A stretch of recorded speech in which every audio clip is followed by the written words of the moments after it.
Today we're going to be talking about lockout, tagout, and how to properly prep a machine to go under maintenance. Today we're going to be training around lockout, tagout.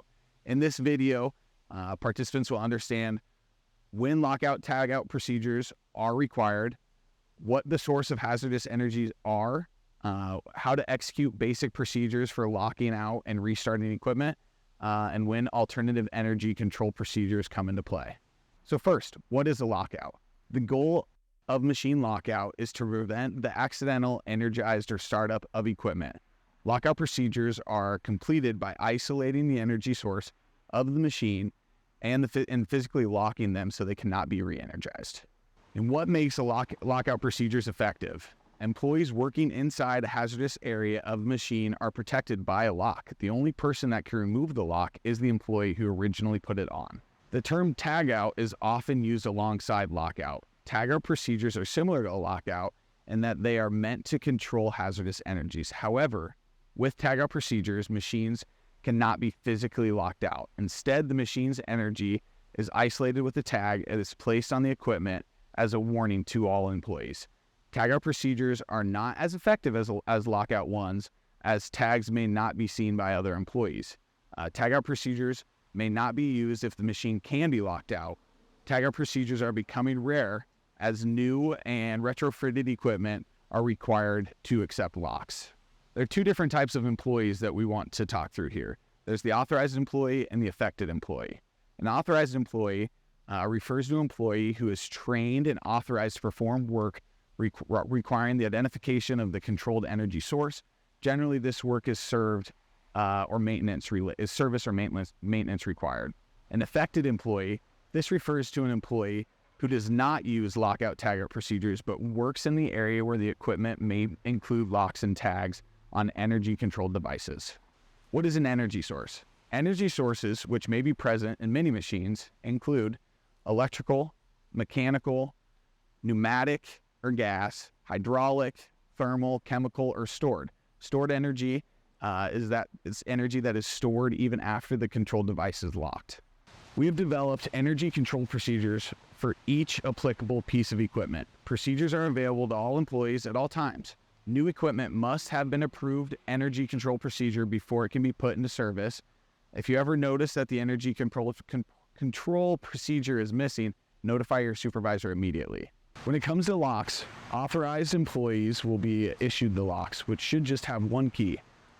Lockout locks will have a distinct lock that can only be used for lockout procedures.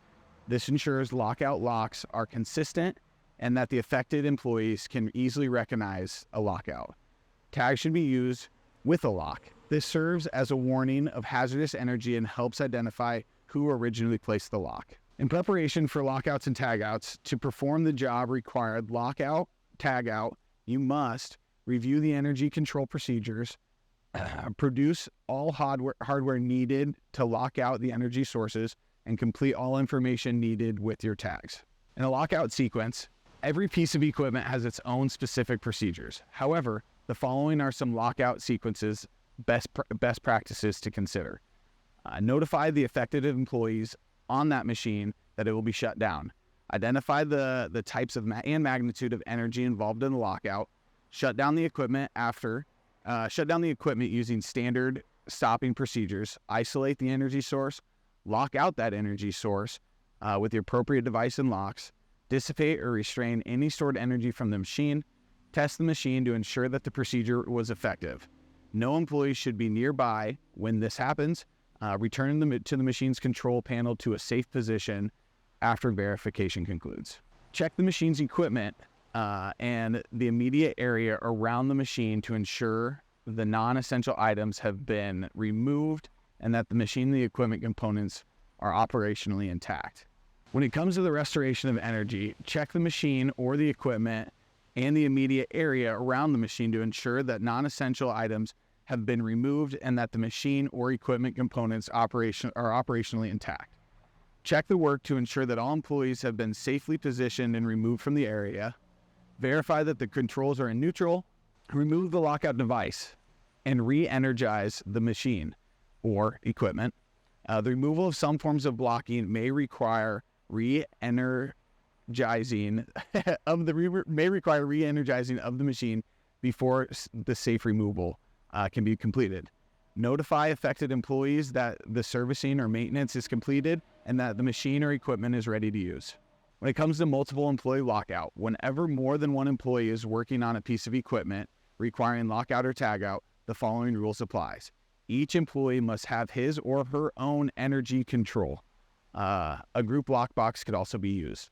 If an employee is working on a piece of equipment, even for a minute, they must always lock out. They can remove the lock when they're no longer working on that piece of equipment. When it comes to shift change or reassignment, when shift change or reassignment occurs during a lockout tagout, the following rules apply. The offgoing employee will review the job to the oncoming employee. The offgoing employee will remove his or her locks or tags, and the oncoming employee will place his or her locks or tags on. The oncoming employee will verify that all the energy controls are in safe position. Always check your lockout tagout after being away from the job or even after breaks or lunch. In the event that a lock has to be removed when an employee cannot be contacted, the following procedures will be followed. The decision to remove the lock must be made by a member of management. A form must be filled out by an authorized supervisor before a lock can be removed. Every effort must be made to contact the employee, including calling him or her at home.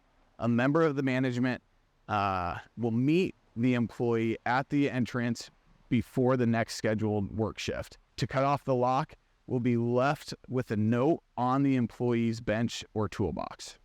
If a piece of equipment is connected to a power source using a cord or plug, and the exposure to the hazardous energy can be controlled by unplugging the cord and having exclusive control of the plug, lockout is not necessary. Periodic inspections are a must. Annually, an inspection must be done to ensure that the lockout procedures are accurate and employees understand these procedures. As part of these inspections, we will review all energy control procedures, revise energy control procedures when applicable, and conduct retraining with energy control procedures that need removed. In summary, lockout procedures are used in our facility anytime an employee could be exposed to hazardous energy from a machine should it start up inadvertently. Our facility assigns locks and tags that are to be used. Always check the energy control procedures prior to performing lockout tagout. Never forget to check on that stored energy. Communicate with all personnel who are affected by the job. Each employee working on the job must have his or her locks on energy control devices. If you have any questions, don't hesitate to reach out to your supervisor. And thanks for tuning in.